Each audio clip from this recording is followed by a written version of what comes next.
Okay, here's another example of rational equation, solving these, and again we want to get rid of the fractions, and we can do that by multiplying both sides by the least common denominator. We want to make sure that all the denominators are in factored form so we can check for any common factors, so we make sure everything is relatively prime. If not, then we can save ourselves a little work by identifying common factors. So let's factor this, because this could be factored, so I'll rewrite it. X over x minus 3 plus x over 2 equals 6x. And I have a common factor 2, so 2 times x minus 3. And you can see that these are not relatively prime because this has a common factor 2 here, so we don't have to multiply 2 times that. We can actually save ourselves a little work. So my LCD, so I'll construct the LCD. And that's going to be at least this. So I need 2 times x minus 3. Always start with your largest denominator. And then does 2 divide into that? Yes. And does x minus 3 divide into that? Yes. So that's our LCD. So then we'll just multiply both sides by the LCD. Oh, sorry. You see all that? Excuse me. All right. So again, I got this by looking at the largest denominator and then checking to see if the other two divide into it. So again, 2 times x minus 3, 2 goes into there, and x minus 3 goes into there. You can see that. Okay? So I could actually maybe fit it in here and multiply it in here, but I'll just write an extra step so it's easy to see. You can skip some of these steps.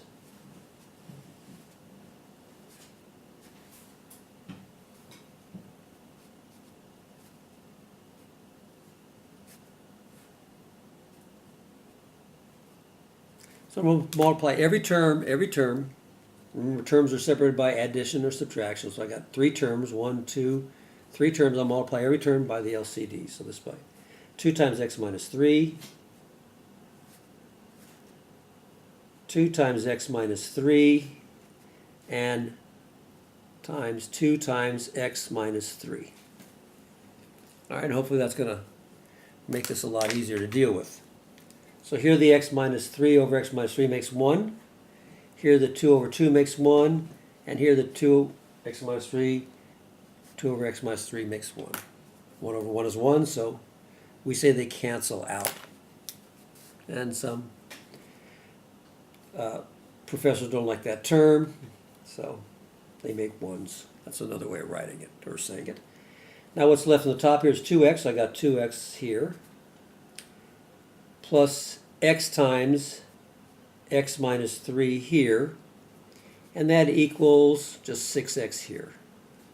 So now fractions are all gone, so we have an equation that we know how to solve. It looks like it's going to be a quadratic equation, so let's multiply out and check it. So we have 2x.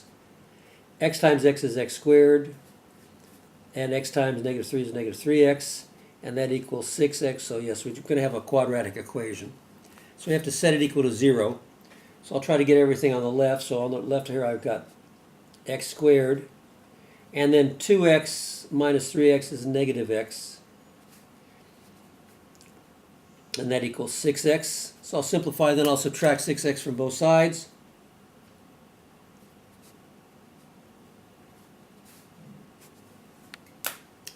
And I end up with x squared minus 7x equals 0. So it's a quadratic equation, but it's not too bad because we just can factor. So if I factor the x out, I get x times x minus 7. I can factor common factor. I don't have to do a trinomial, simple trinomial or anything like that. This is even easier. So I got 2 possibilities. If 2 numbers multiply to give 0, either x is 0 or x minus 7 is 0. So x equals 0 or x minus 7 equals 0, which means that x equals 7. So these are my 2 possible roots, 0 or 7. So what we want to do is we want to check it, because when you multiply you may introduce what we call extraneous roots. So my check over here, let's put 0 in. So I've got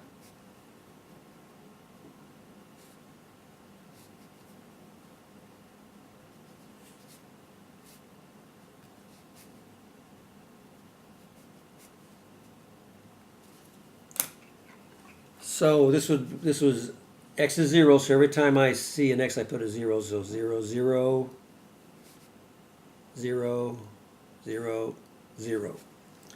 All right, so you see x over x minus 3, x over 2, 6x over 2x minus 6.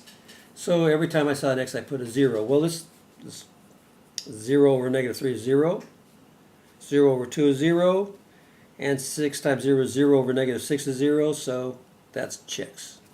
So 0 works. And let's try 7, so we'll do the same thing. X over plus over 2, does that equal 6 times x and 2 times x minus 6?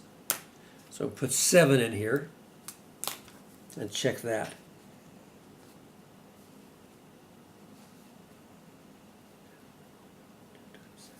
All right, it's going to be a little more difficult. So we got 7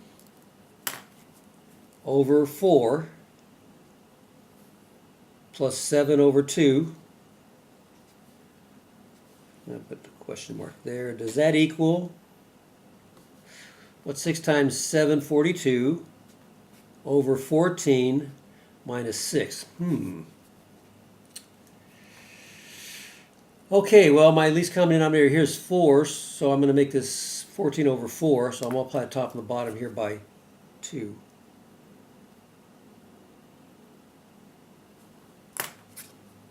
So I've got 7 over 4 plus 14 over 4. Does that equal, and 42 over, what's 14 minus 6 is 8. Okay, oh man. Sometimes checking is harder than doing the problem.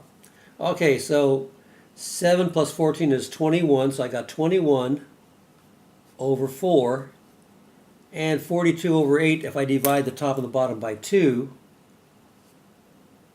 to reduce it, 2 goes into 42 21 times, and goes into 8 4 times, so it does check.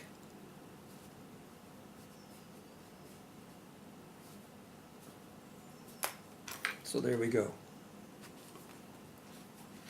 So you should really check in with the rational numbers, because sometimes when we multiply we can come up with what we call an extraneous root, so you have to be careful.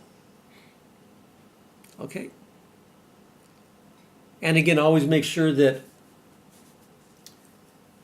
neither of these are restricted values. In other words, x cannot be 3, because if I have 3 for x, I would have 0 in the denominator. So we have a restricted value that x cannot be equal to 3.